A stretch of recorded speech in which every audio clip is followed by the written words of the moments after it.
ఈ గ్రామ సభ ద్వారా గ్రామంలో ప్లాస్టిక్ సింగిల్ యూజ్ ప్లాస్టిక్ ఒకసారి ఉపయోగించి పారేసేటువంటి ప్లాస్టిక్ని బ్యాన్ చేయాలని చెప్పి రాష్ట్ర ప్రభుత్వం వారు గ్రామ సభలో ఆమోదించి వడ్డీల దగ్గర కానీ ఏ విధమైన షాపుల వద్ద కానీ కిరాణా షాపుల వద్ద కానీ అలాగే కూల్ డ్రింక్ షాపుల వద్ద కానీ ఏటి వద్ద కూడా ఈ ప్లాస్టిక్ అనేది విక్రయించకుండా షాపుల వద్ద ఇలాంటి పేపర్ మీద రాసి ఇచ్చట ప్లాస్టిక్ ఇవ్వబడదు అని చెప్పి అడ్రస్మెంట్ చెప్పారు.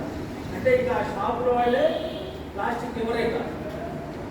అందుకని ఏదైనా మనం కొనుగోలు చేసుకోవడానికి వెళ్ళినప్పుడు దాంట్లో మనతో పాటే సచ్చులు తీసుకెళ్ళాలి. మామూలుగా సచ్చు ఒకసారి కొట్టేసారు, 2 ఏళ్ళ 3 ఏళ్ళ కూడా ఉపయోగపడదు. కనుక అలాంటివి తీసుకెళ్ళి మీరు మళ్ళీ అక్కడికి వెళ్ళిన తర్వాత అతను ఇవ్వలేదని చెప్పి ఇబ్బంది పడకుండా ఎవరి వాళ్ళు అందుకు ప్రిపేర్ అయి ఉండాలి. దయచేసి ఇంటింటికి వచ్చే తడి చెత్త పొడి చెత్త దాదాపు 8 నెలల నుంచి వస్తున్నారు, కానీ ఈ రోజుకి వెళ్ళినప్పటికీ కూడా కలిపేస్తున్నారు. తడి చెత్తని పొడి చెత్తని విడిగా ఇవ్వమని చెప్పి 2 డస్ట్బిన్లు ఇచ్చాము ఇంటికి.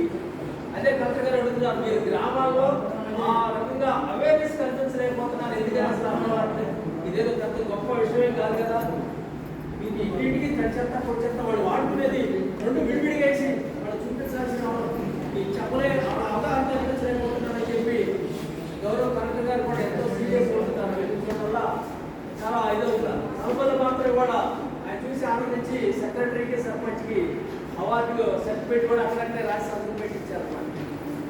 మరి ఆ పని మీద జిల్లా కలెక్టరే అంత శ్రద్ధ చూపుతున్నప్పుడు దాని మీద మనం ఆయన గౌరవ కలెక్టర్ గారు కూడా ఎంతో ఇదిగా దీన్ని ఇన్వాల్వ్ అయ్యి దీన్ని సక్సెస్ చేస్తే ఒకసారి కొన్ని రోజులు అలవాటు చేస్తే మీకు అదే రన్ అవుతూ ఉంటుంది జనాలకి. ఈ తడి చెత్తగా విడిగా ఇవ్వాలి, పొడి చెత్తగా విడిగా ఇవ్వాలి, రోడ్డు మీద పాడేయకూడదు, బజార్లో ఉంటే ఖాళీ స్థలాల్లో పాడేయకూడదు. ఎక్కడ పోయేటట్టు తీసుకెళ్ళి చెత్త సంపద కేంద్రం మన ఊళ్ళోనే ఉంది, అక్కడ పడేయాలి. అక్కడ తడి చెత్తని వేరే వేసి కుళ్ళిపోయేటట్టు చేసి దాని నుండి కండక్ట్ చేస్తాను ప్రతి 3వ శనివారం. సరే, తడి చెత్త పొడి చెత్త మా సార్ గారు చెప్పారు. అయితే నేను ఒక చిన్న విషయం చెప్పదలుచుకున్నాను. అది మన గ్రామం నుండి స్టార్ట్ అయితే బాగుంటుందని నా ఉద్దేశం. మనం అందరం నేను అందరం కలిసి ఎక్కువ ఈ బిజీ లైఫ్లో పరుగు లైఫ్లో ఎవరికాడు పనులకు వెళ్ళాలని ఎక్కువ టిఫిన్ సెంటర్ల మీద ఆధారపడతాం.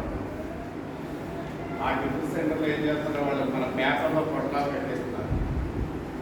ఆ న్యూస్ పేపర్ మీద ఉండే అక్షరాలు చాలా విషము. అవి చట్నీ కానీ ఆ నూనెకి అంటుకుని ఆ విషయాన్ని మనమే తింటున్నాం ప్రతిరోజు. క్యాన్సర్ వస్తుంది.